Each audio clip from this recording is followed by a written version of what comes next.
In the early 70s, a chilling spectre hung menacingly over Manhattan, an unseen menace that resonated deep within the city's heart, and known only as Charlie Chop-Off.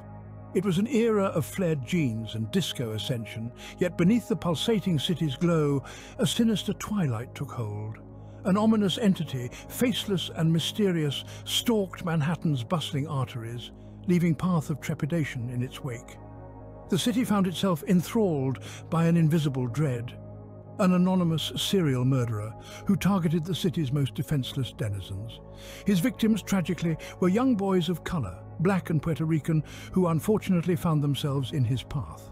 Their youthful innocence was brutally shattered, their life's flame extinguished prematurely. The malevolence of this villain was not merely in the lives he snuffed out, but in the shocking manner he chose to mark his grisly deeds.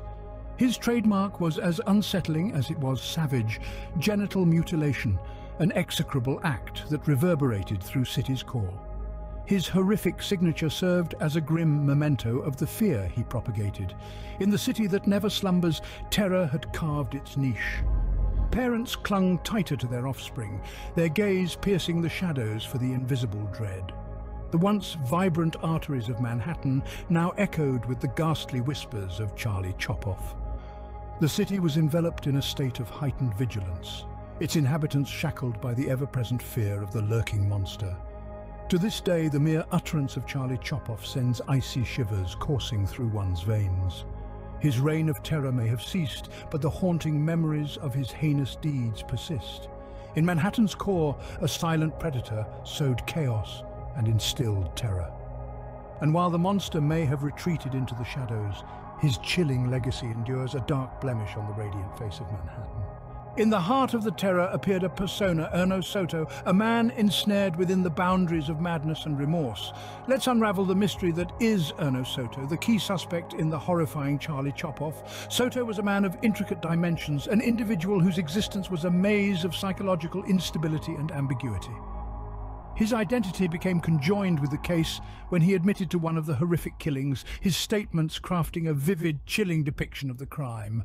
However, the admission was not as clear-cut as it appeared. Soto's mental well-being was a turbulent tempest, casting a veil of skepticism on the authenticity of his confession. Soto's psychological turmoil was not a sudden disclosure, but a lifelong struggle.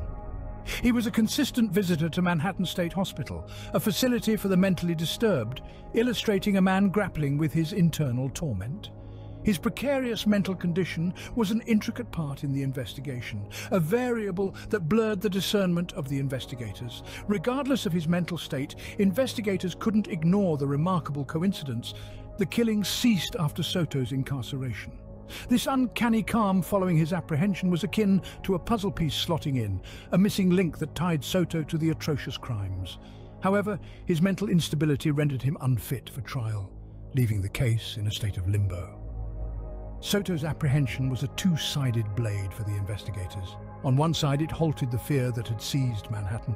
On the flip side, it presented a complex scenario: a suspect unfit for trial, a confession wrapped in uncertainty, and a case that remained unsettled.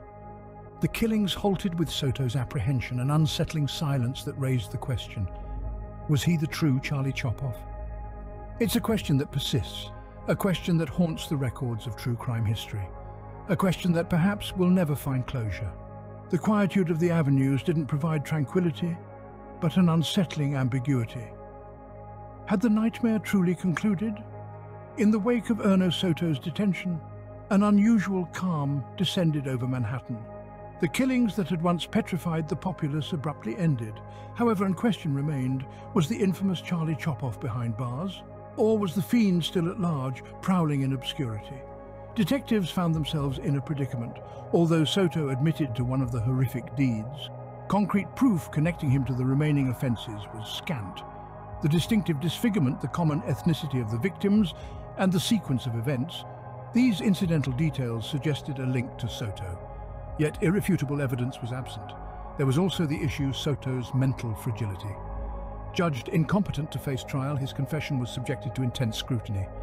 Could the declarations of a man contending with his own sanity be relied upon? Or were words merely the incoherent murmurings of a tormented spirit, yearning for a shred of order in his tumultuous existence? The detectives, however, stood firm in their conviction. Even amidst the uncertainties, they saw in Soto the formidable shadow of a predator. The cessation of additional murders following his arrest only reinforced their belief. They were convinced they had apprehended their suspect, even if the legal system might never render its verdict. Still, the truth remained veiled in doubt. The absence of unequivocal proof, the suspect's mental state, and the sudden stop in the killings after Soto's detention, these components intertwined into a tangled web of suspicion and speculation. Reverberations of the past lingered, the true identity of Charlie Chopoff concealed amid ambiguity and enigma.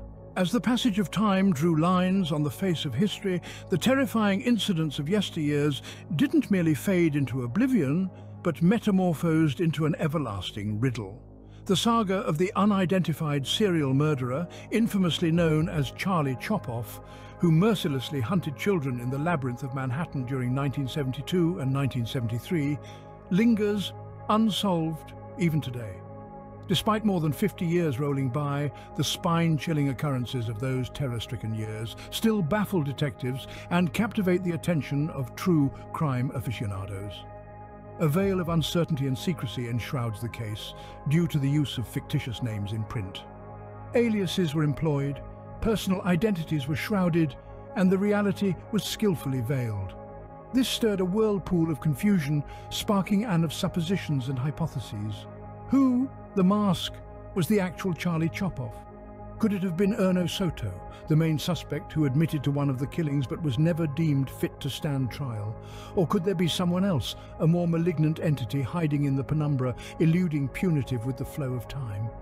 The absence of a definitive conclusion has only ignited further interest and speculation around the case.